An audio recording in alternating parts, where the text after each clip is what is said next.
Do what Jesus wants this morning. Sing with me.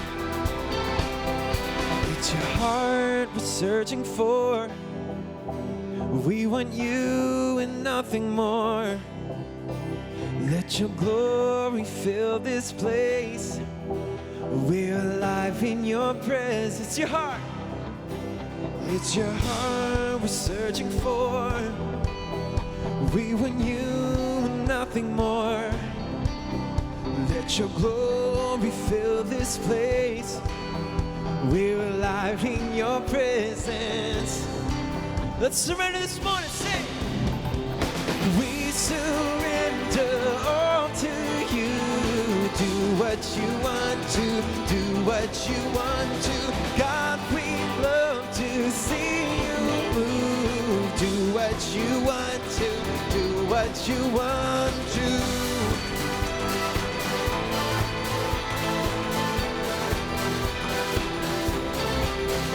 We're standing in your light, and our hearts are open wide. Let us see more than before. Lord, come have your way here. We surrender all to you. Do what you want to. Do what you want to. God, we love to see you. Do what you want to, do what you want to. Oh, consuming fire, fall on us. Oh, consuming fire, fall on us. Oh, consuming fire, fall on us.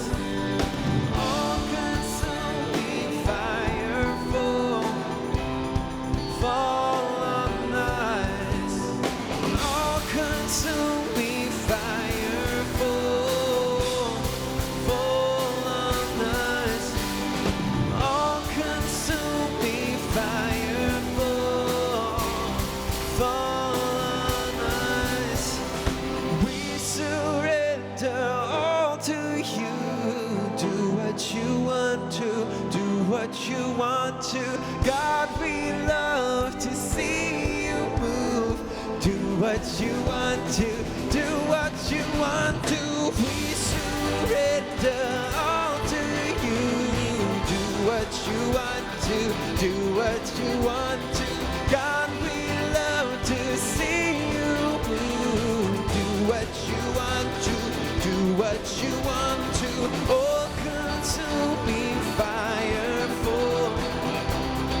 Fall on us. Oh, consuming fire,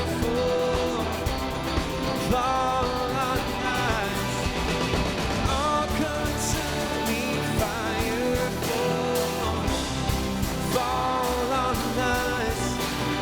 Oh, consuming fire, fall on us.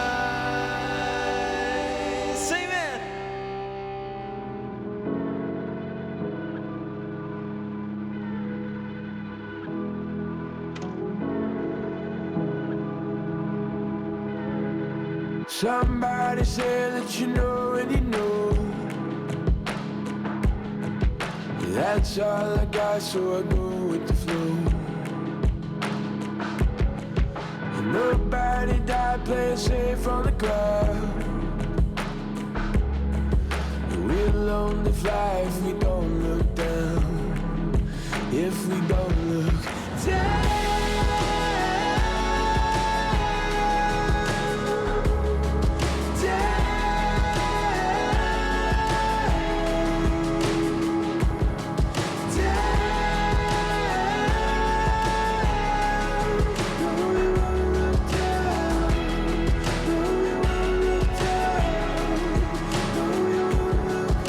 Somebody said that you are who you are,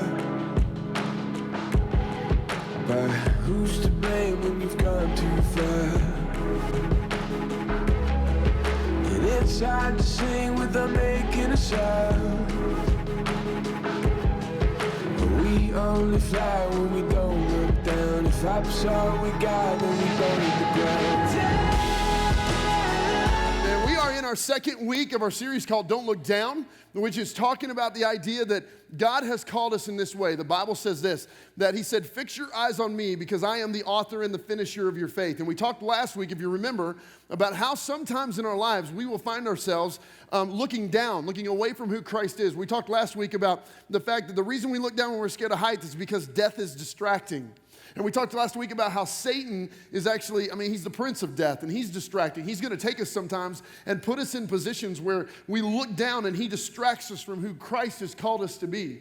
Last week we talked about our convictions and how important our convictions are, and how the only way we're going to stay true to the convictions that Christ has given us is to make sure that our eyes stay fixed on him.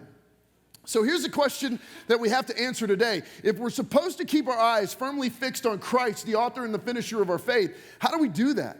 Because let's be honest, sometimes it's incredibly hard.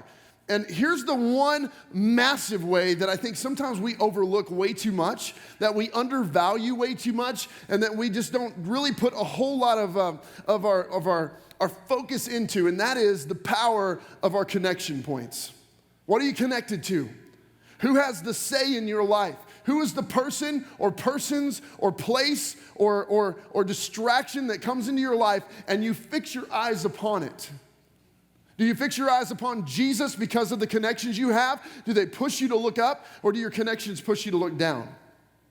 When I was a kid, my dad was a high school principal, and there was a janitor on staff. His name was Pete, and he had a kid named Chris.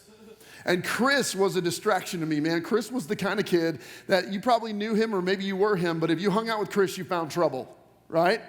So one summer, my dad, he would work through the summers, and he would take me to school, and I would go in the gym and play basketball or wiffle ball or whatever. And when we got tired of that and bored, Chris would always find the things that we would do that would get us in trouble, like lighting up cigarette butts at the bus barn with a magnifying glass, or whatever it took just to kind of find something to do.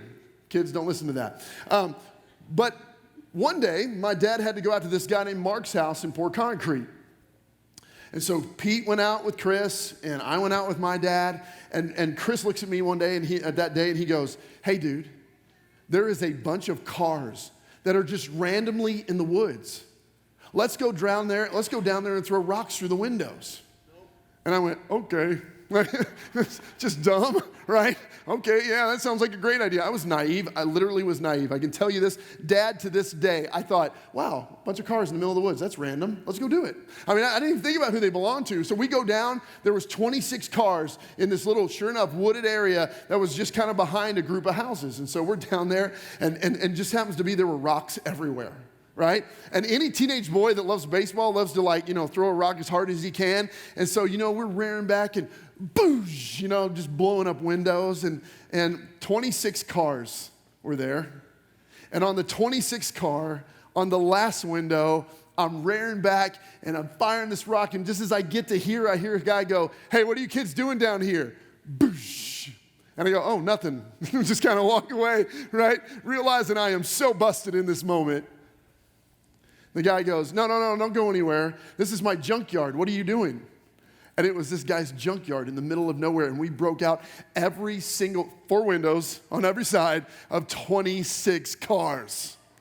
I know, this makes you gasp. Because today, that would have cost so much money, right? Back then, I think it was 1989. I'll never forget the amount. It was $284 on my side and $284 on Chris's side. Today it'd be $5,000 probably. But it was $284 on each side. My dad had just built a house, and every single time it rained, the ground would put all these rocks to the top. And my dad was like, "Man, you will work for $3 an hour until your $284 is paid off. You're just picking up rocks." Man, I was like a prison worker all summer long. For the entire summer. Why? Because Chris Shale talked me into looking down instead of having my eyes fixed on the things I should have been doing, right?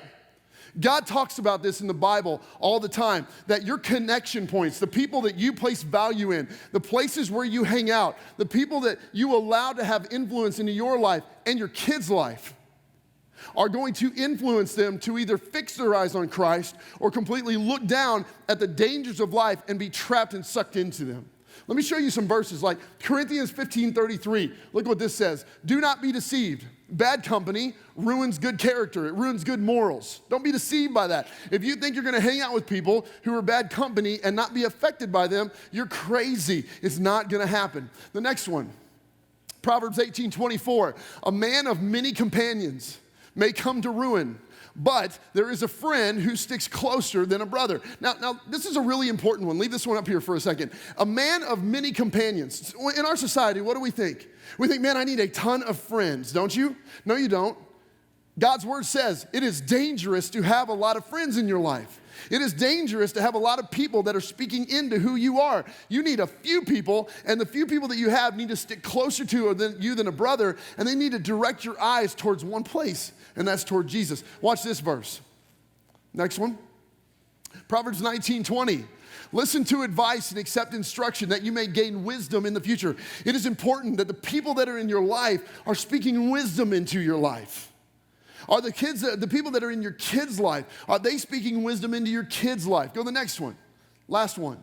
Proverbs 22:24. Make no friendship with a man given to anger, nor go with a wrathful man. Go to 25. Do you have that? If you don't, I do. I don't think it's on there. Sorry about that. Let me read you the second half of this verse because it's really important that you know it. Verse 25 says this, or you may learn their ways and get yourself ensnared. Let me read this again. Make no friendship with a man given to anger, or you may learn their ways and entangle yourself in a snare. Whatever the people around you are doing, in other words, it is going to naturally rub off. And so the people that are rubbing shoulders with you, are they healthy to be rubbing shoulders with you? There's a guy in the Bible that just displays this picture 100% crystal clear for us, and his name is the Apostle Matthew, okay? There's not much in the Bible written about the Apostle Matthew. There's actually only 5 verses written. He was one of the 12 disciples, right? But only 5 verses were absolutely written exclusively about Matthew. And we find it in what we're going to look at today is in the book of Luke. So if you want to turn to the book of Luke, I believe it's chapter 5, verse 27 through 32. If you'll pull that up. Here you go. If you don't have it, it's going to be on the screen here in just a second. Luke chapter 5, 27 through 32. Okay? Now, here's what I want you to see about Matthew. You ready? Jesus had just gotten done having an experience with John the Baptist. John the Baptist had baptized him. Jesus is moving into the next area of life. And here's what it says. After this, Jesus went out and he saw a tax collector named Levi. Now, this is important. Don't miss this. Levi, the word Levi, the name Levi means to be attached to something.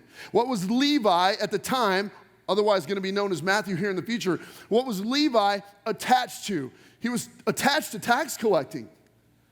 Do you know what tax collecting was in the old day? We think of tax collecting, we think of the IRS, right? If we don't pay our taxes, they're going to come after us. This is completely different. A tax collector in that day was really a dirtbag, just being honest with you. They were a guy who, they lived to serve the Roman government. For a Jewish person to live and serve the Roman government would be 10 times worse than the equivalent of a person living in St. Louis and all they did was celebrate the Cubs, right? You don't like them, they annoy you, like quit wearing that shirt, you're in St. Louis, don't be, get that thing off, I don't want to even see it, right? Now take that times 10, and that's a tax collector, a Jewish tax collector living in Jerusalem. Why? Because in order to do that, they had to serve Rome. Rome and the Jews were like Cubs Cardinals. They hated one another. The Romans thought that the Jews were just like pieces of trash, and the Jews thought God was coming any day to destroy the Romans, and they hated one another, right? And if you were a Jew that served the Romans, you were a piece of scum, just to be honest with you. Now, the Romans knew this, and so here's what they did. They were kind of ingenious in this way, and here's what they did. They went to the guys who were tax collectors like Levi, and they said, dude, every quarter we're going to come to you for taxes, and here's the number we want. Let's say that number's $20,000. You pay us the $20,000 up front, and then you spend the next quarter collecting your taxes. And however much you collect, bro, that's up to you, how hard you want to work. And so these tax collectors would sit at these tax booths like you're seeing that Matthew or Levi is sitting at, And they would sit there and they would wait for somebody to walk by with some products in their hands. Maybe a goat, maybe a cow, maybe some groceries that they got at the little market down the street. And as soon as they saw it, they said, oh, you have a cow. That's a $20 tariff. You'll need to pay me right now. And a Jew had a choice. They either pay the tariff or they go to prison in Rome. And nobody wanted to go in prison in Rome because they knew they were going to be abused by the people who thought they were scum of the earth anyway. And so here's Levi. He's got him by the neck, man. It's like, give me your money as much as I tell you to give me. Otherwise, I'm going to put you in Rome, and they're going to just do what they want with you and probably crucify you in the end. And so these Jewish people, these poor Jewish people would have to hand all their money over to these tax collectors. And a tax collector, while they may pay $20,000 in order to pay off the Romans, they may collect $40,000 in a quarter. And these people know this, and they're gouging them, right? And so the more they get gouged, the more they hate these guys. And as you can imagine, Matthew or Levi's friend circle was incredibly small. Because of his friend circle being so small, here's what I want you to see about it. Levi means attached. Who is he attached to? Probably 17 to 20 tax collectors who did a different part of the region. Romans don't want to have anything to do with them. They're still Jews. Jews don't want to have anything to do with them. They take all their money. So there's about 17 people that do exactly what they do, and that's their only friends in the entire world. So every single time Levi walked into a friend circle, it was with a bunch of thieves. There was not one good person in his life. And he was just becoming the product of them. And Jesus walks up on him and says this. It says he saw this tax collector named Levi and sitting at the tax booth doing what tax collectors do, and he looks at him and he says two words that are some of the most powerful words in the entire text of all Scripture. He says, Levi, follow me. Not only does he say, Levi, follow me, if you go into the book of Matthew, written by the guy we're talking about, okay, you will find that he changes his name in this moment, and he basically says, you're no longer Levi. Matthew, come follow me. Matthew means you're going to go from a person attached to a bunch of guys who are training you to look down, and I'm turning you into Matthew, and you are a gift from God, bro. I am changing your definition right here, right now. Follow me. Now, we as American Christians who don't know a lot about Jewish culture would look at those two words, follow me, and we would go, oh yeah, okay, so he told him to follow him. I've told this bits and pieces of this truth before about Jewish culture, but I'm going to take it a step further than I've ever taken it before, okay? And here's what I want you to see. For him to say, follow me to Matthew meant a ton. It meant that Matthew was going to get to follow a rabbi, okay? Now watch this. I don't want you to get confused, but I want you to see this.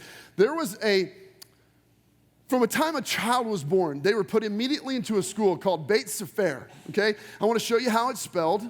So if you can put that up, Beit Ek Sefer, okay? I'm not real Jewish, so I can't say it real good, but it's Beit Ek Sefer, all right? And from 6 to 10 years old, by the time a kid was 10, they would have Genesis, Exodus, Leviticus, Numbers, and Deuteronomy memorized. This was the school they went to in order to get this memorized. Every kid did it. Boy, girl, didn't matter. Every kid went to Beit Ek Sefer. If they got through that, right, then they would go to the next level, right, called Beit Talmud.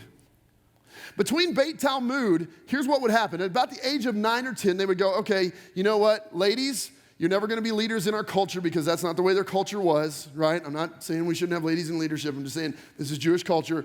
They said, you're never going to be leaders in our culture. Go hang with mom and learn how to cook. And what's amazing about women in this day and age, a lot of people don't know this about Jewish women. They were some of the toughest women because they were the ones who made sure that the cows had babies. They're the ones that carried the milk and the water back. They did anything that was laborsome. Women did it in this culture. Men did not. I don't know why. Weird, right? But women would go with their moms. If a kid was not a very, learned kid, he would go learn what his dad had taught him to do. This would be the time and day in which Matthew, the tax collector, would go probably learn how to tax collect from his dad, okay? During Beit Talmud. If they were worthy of it, they would start to memorize the rest of the Old Testament writings. And by the time they got to 15 years old, they would know Genesis, Exodus, Leviticus, Numbers, and Deuteronomy, the Torah. And then on top of that, they would know every book after that all the way to Malachi. Memorized. Now, if they were exceptional, I mean exceptional kids, then they were allowed to be the best of the culture and be candidates to be a rabbi. And they would go to this next thing called Beit Ek Midrash, okay? You see that? 15 plus, if you were over 15 years old, you would go to Beit Ek Midrash. Now, understand this, I'm telling you this for a reason, I promise. At 15 years old, a rabbi would come up and go, you know what, you're showing a lot of promise. You've memorized the Torah, you've memorized everything to the book of Malachi. I feel like you could possibly do what I do. So I just want you to come be a part of me for a while and hang out, and I want to monitor you. And they would monitor these kids, all right? Now don't miss this. After a little bit of time, they would look at him and they would say, okay, you're worthy, and I think you could do what I do. Come follow me. And other ones, they would say, you go back home. You're going to be a fisherman. I was wrong. If you got asked to be followed, if a rabbi came to you and said, come follow me, man, it was like being told, you get to be the LeBron James of our society. It was like being told, you're going to be the next future rock star of the United States of America. It's like being told, you're going to become the most famous actor in all of the United States. I mean, it was like the best of the best, the people that everybody takes notice of in culture, right? Those were the people who became the rabbis. It wasn't about being a rock star or an actor or an athlete. It was about being a priest, being a rabbi. When Jesus comes to Matthew, he looks at him and he goes, hey, come follow me. The very same thing that a rabbi says to a kid who's been through Beit Et Midrash and is worthy of being the best of the best. So Matthew sits here and goes, you mean I can leave tax collecting and I can follow you? Are you kidding me, man? That's awesome. And he gets up and he goes. Now, watch this. This is what I want you to see. That's why I told you the whole story. In the life of Matthew, once a kid made it past the final cuts of Beit Et Midrash, okay? He would follow his rabbi everywhere he went. Why? Here's why. Have you ever seen the verse in the Bible that says, my yoke is easy, but my burden is light? Have you guys seen that? Maybe you have, maybe you hadn't. A yoke is not something inside of an egg in Jewish culture, okay? A yoke, instead, is the style of ministry that a rabbi does, okay? So a rabbi may go take care of orphans, or a rabbi may go take care of widows, or a rabbi may clean the temple, or a rabbi may, who knows what they did? I don't even want to begin to tell you. But whatever that yoke was, that kid that had made it through Beit Et Midrash would follow him as closely as he possibly could to mimic him, because remember, this rabbi has said, I think you're worthy of doing what I do. By the end of the day, now this is so important, don't miss this. By the end of the day, the dust of the rabbi, they talked about this, the dust of the rabbi would be all over the student. He would absolutely be caked in the dirt that had been kicked up by his rabbi all day long. And rabbis talked about this. It was like a term. Do you carry the dust of your rabbi? Because if you carry the dust of your rabbi, then you will be like him and you will be able to carry his yoke. Now, why do I tell you that? Because that is connection, people. Think about this. Matthew started out as a tax collector. He was hated by culture. He was a thief. He was a dirtbag, okay? And Jesus came to him and said, come follow me. Get my dust caked all over the top of you. And over a series of years, here's what you watch. Jesus is there and he heals the blind man by taking dirt and spitting on it and putting mud. And the dust of that is on Matthew. And Matthew begins to change slowly. And then they walk in and 5 loaves and 2 fish are what they used to feed 5,000 people. And Matthew stands there in amazement and he is affected as the dust of his rabbi is caking his body. And they go and they watch Peter walk on water and the dust that rises up out of that, it's caked onto Matthew's body. And Matthew begins to slowly change from who he was to who Christ is now making him to be. The power of connection is incredibly powerful. Let me ask you a question. Whose dust, what dirt is being caked on you? Just honest question. How do you know that? Well, it's where do you spend most of your time? You know, in our society, culture challenges you to do a lot of things, don't they? Man, take your kids to the best baseball school. Take your kids to the best basketball school. Man, they got to get in this organization. And we let our kids spend hours, right? Not that there's anything wrong with that. My kids go to those things. But if that is the main dust that's getting on their body and those guys don't love God, then guess what's getting on them? People who don't love God. And we are letting that be caked upon our kids. Man, if my goal is to go into society and get the greatest job at any cost and hang out with people that are low character, that teach me how to be a person of low character in the worst place, then guess what? I'm starting to look down instead of looking up and letting God write my story. Why? Because I am letting the deceitfulness of people with bad character cake all over me. If I'm obsessed with a hobby, if I'm obsessed with a crowd of people, if I'm obsessed with being at Mustang Sally's on a Friday night because that's where all my people are, and they are constantly causing me to look down, then I am caked with the dust of their lifestyle. Vice versa. If I hang with people who show me Jesus, guess what? My eyes are lifted up. If I hang with people who make me more like God, who have character, who challenge me in my walk, who challenge me to be different than I am, who challenge me to get rid of the sin nature that I have, every single time they challenge me, guess what? My eyes go from the ground, they go to the sky. And what you're watching in the life of Matthew is a guy whose eyes were glued on the ground. And year by year by year, experience by experience by experience, Matthew's eyes went from the ground, firmly fixed on the eyes of Christ, the author and the finisher of his faith. Pretty incredible, isn't it? And so I ask you again, the people that influence your life the most, the people who cake the dirt upon you, do they love God as much as you or more than you? Because if they don't, you are going to be caked with the distractions of death called looking down. And you may go, well, you know, Matt, I come in on Sundays. That's what you're for. I mean, I sit here and I want you to get your dust on. Man, there's no way I can take 3 years of dust and just go, boom, and just muddy you up, right? It is a gradual process that as these guys walked behind these rabbis all day long, they would slowly get caked with the dirt of their rabbi. And by the end of the day, they turn around and they go, holy cow, I'm filthy. So what have you been slowly covered with? Slowly caked with? Slowly influenced by? Slowly fooled to believe that it's the right way to go. You know what the amazing thing about this caked with influence thing is?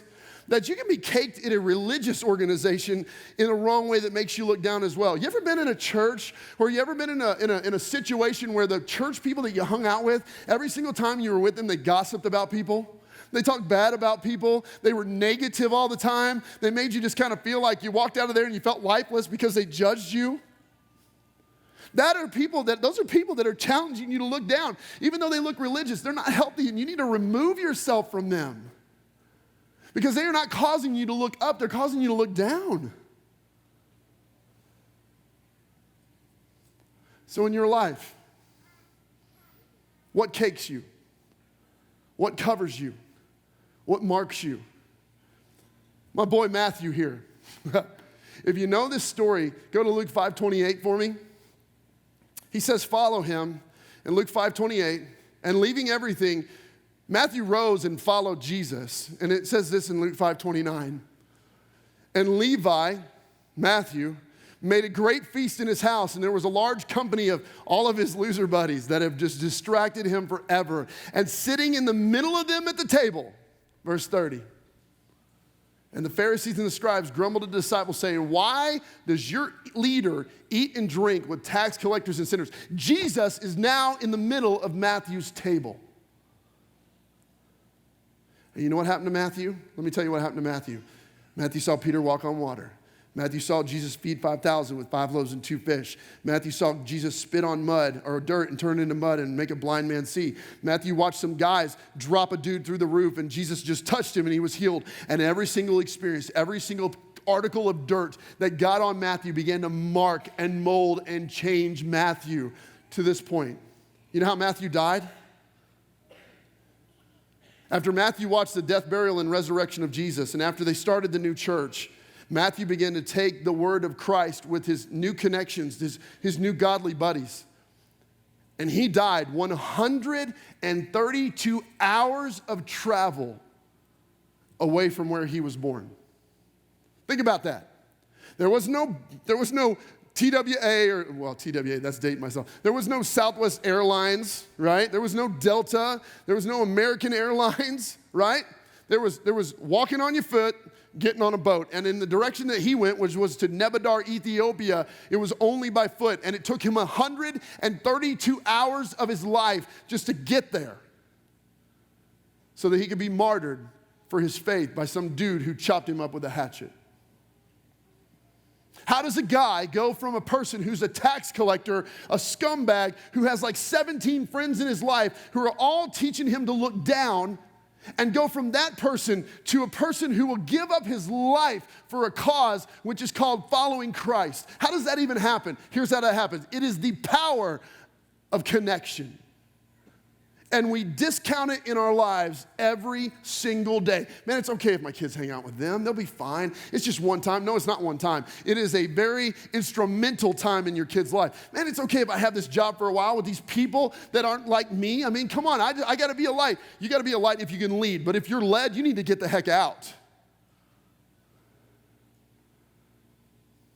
Man, it's okay that I'm obsessed with my house and my yard right now. It's okay, I'm just in the season of life. No, you're in a forming time of life where the dust of the world is taking your eyes and is drawing you down instead of being fixed on the eyes of Christ. So here's my challenge to you. Out in that hallway, there are places for you to take that next step. Man, I'm not telling you to go out there and get involved. I'm not telling you to go to a spot group. Not everybody has time to go to a spot group. I get that, right? To a small group every week here at church. But you might be able to get involved in women's ministry. You may be able to get involved in men's ministry. You may be able to take your teenager and bring them to Refuge. You may get to go on a trip to Guatemala. But you need to surround yourself with people who are rubbing dirt on you that have anything to do with Jesus Christ, so that you start to take your eyes from the ground and put them to the sky. I meet so many people that go, man, I don't even know how I got to this point. I do. Show me your friends. I'll show you your future. I mean, we've talked about this before. Show me your connection points. And I'll show you the dirt, the dust that resides on your body. So, question for you. There's going to come a day when all of us are sure of one thing. You ready for this? This is the most shocking thing. Some kids are going to be disturbed, so cover their ears if you're worried about it. We are all going to die. We're all going to stand before Jesus. What dust will Jesus have to clean off of you? Will he go, man, dude, you are caked in who I am? Or will he go, man, you are caked in everything but who I am? I don't know about you. I want to be caked in the dust of my rabbi. I want to be just like him, because if I'm just like him, my kids are just like him. And if my kids are just like him, their kids are going to be just like him. I just want my family to know the freedom that is Christ. So I'm going to surround them, and I'm going to surround myself with everything that's godly, and I'm going to remove every other connection out. Are you willing to make that sacrifice to make sure that you get the dust of God on you? Will you do me a favor? Will you bow your head and close your eyes just for a second? Nobody looking around. This is kind of a tough one, man. Let's just be honest. Because some of you, in order to really get the dust of the world off you, you're going to have to make some really hard choices. You may have to remove a friend from your life. You may have to change a job. You may have to tell your kids you can't hang out there anymore or do that anymore. And it's going to cause a lot of stress in your life. But it far is outweighed by the promise that can come if you can take your eyes off the ground and start looking up once again.